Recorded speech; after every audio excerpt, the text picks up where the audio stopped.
Hi,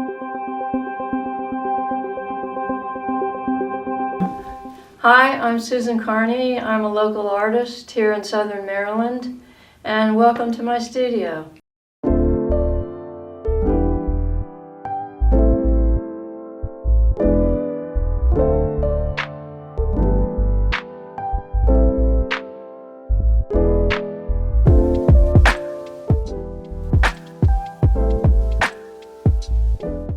I've been interested in art making and first printmaking, mostly painting, drawing, for about 30 years now, but I didn't go to actual school formally until I was an adult. And I've always been inspired greatly by nature, and it comes to play in a lot of the paintings here in my studio. I love birds, butterflies, trees, and I've used them a lot as metaphors in my paintings and my prints. And I think that I continue to do that in the work that you'll see here in my studio.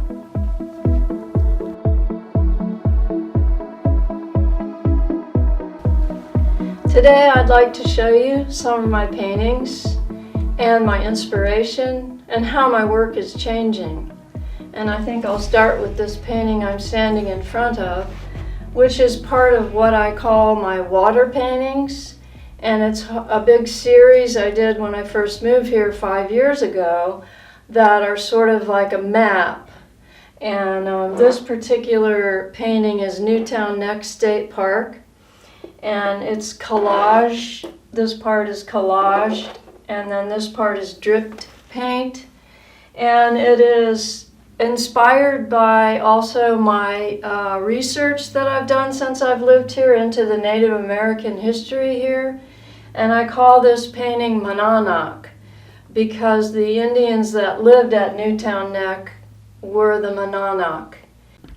One other painting that is also in this same vein is a painting of Breton Bay and a little bit of the Potomac River and also St. Clements Bay. And the land that's involved is also collaged, and it's collaged with tiny little copies of all the birds that I've painted, because over my career I've painted like hundreds of bird paintings. They're also in this painting. And I also like to talk about the way that I display these paintings is kind of unusual because it's free hanging canvas. It's not stretched on stretcher bars. It just has a piece of molding across the top and then a piece of rebar on the bottom to keep it weighted.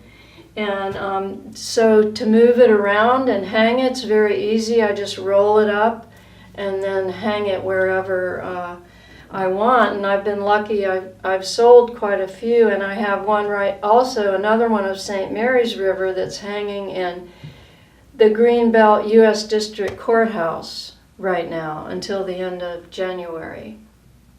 One of the first paintings I did in this style was a painting of the Chesapeake Bay, and it is about 8.5 feet long and 5 feet wide.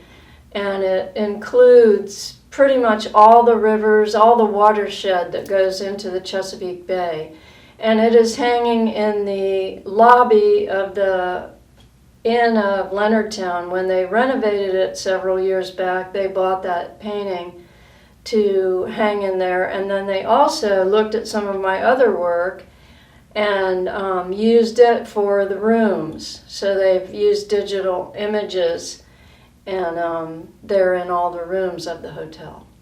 When I moved to Southern Maryland about 5 years ago to be closer to family and find more affordable studio space than in West Virginia, because of the fact that as a child I moved around my whole life. I lived in India, I went to high school there, I lived in Germany, I've been to Spain and Thailand and many other places.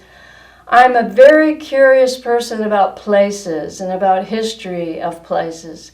So when I moved to Southern Maryland, the first thing I did was start to research the history and the colonists coming here and interacting with the Native Americans, and I got very interested in the Native American history which I couldn't find very much information, so I started researching on my own. And I felt like it was really important as a contribution to Leonardtown to try to create a marker to put down at the wharf that documents this Native American history, especially like specific to the Breton Bay area. So this research really inspired me to do several paintings, not just on Southern Maryland history, but on the whole United States and Native American history.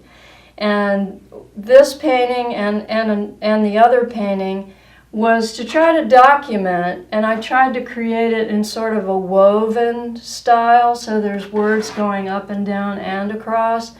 And it's all the tribal names I could find, which was difficult, pre-contact.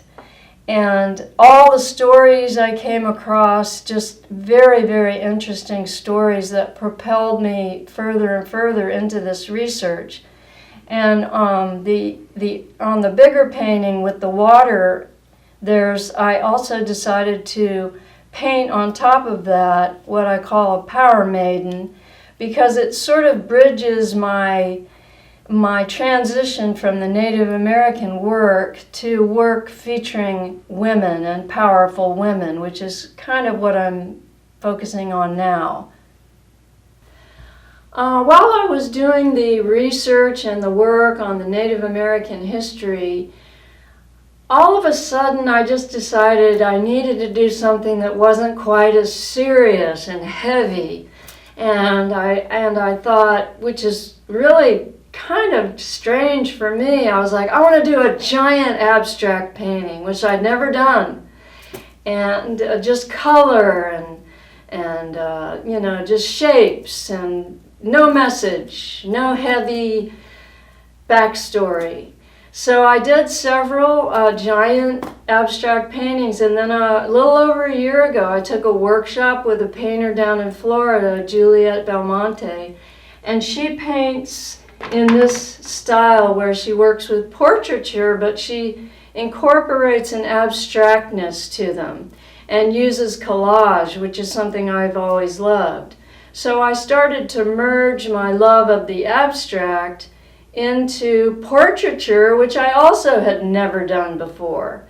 And I love it, and I'm working on that currently, and kind of like tweaking it into my own direction right now.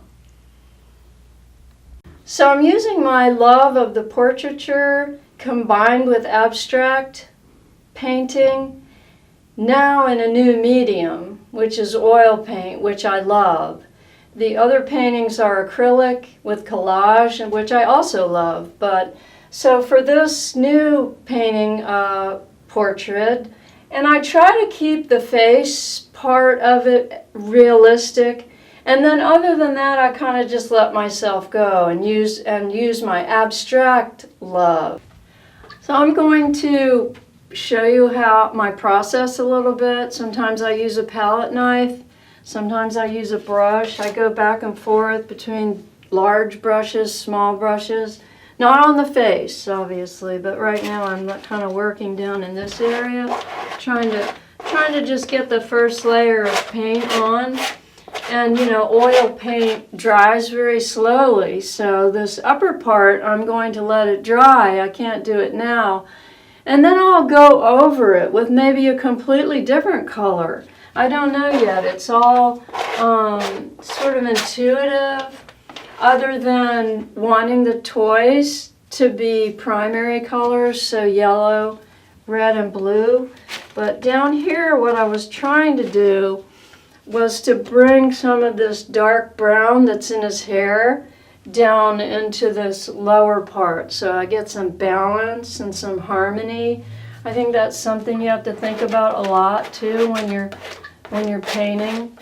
And this painting, who knows how long it'll take me.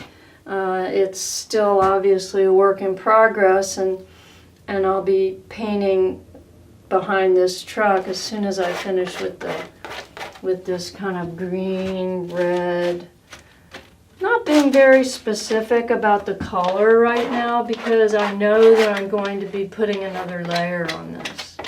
So maybe I'll use the brush, you know, up in an area like this. And sometimes I just scrub over the surface.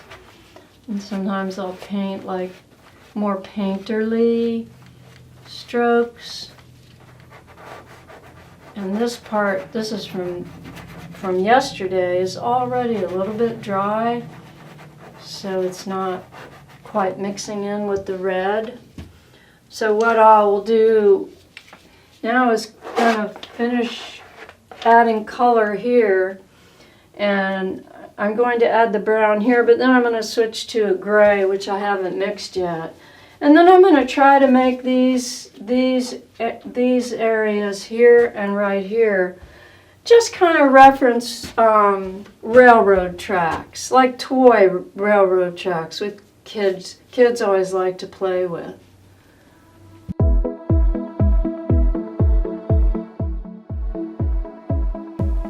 A lot of times I will take pictures of my work just with my iPhone, because if you're having a problem or maybe struggling with a face or any aspect of the painting, looking at it on the phone gives you a whole new perspective.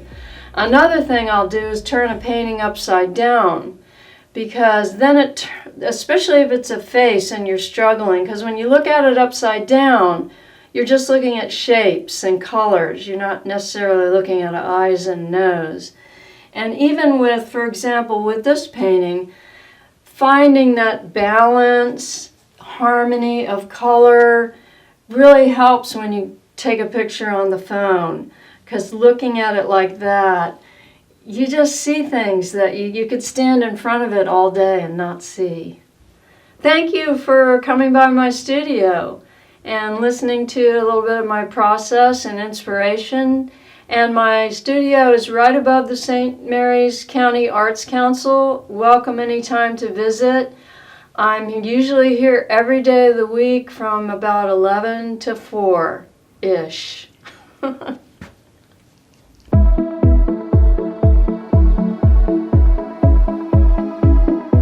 So you can see more of my work at my website, which is susancarney.com, Instagram at susancarneyart, and Facebook is Susan Liesel Carney.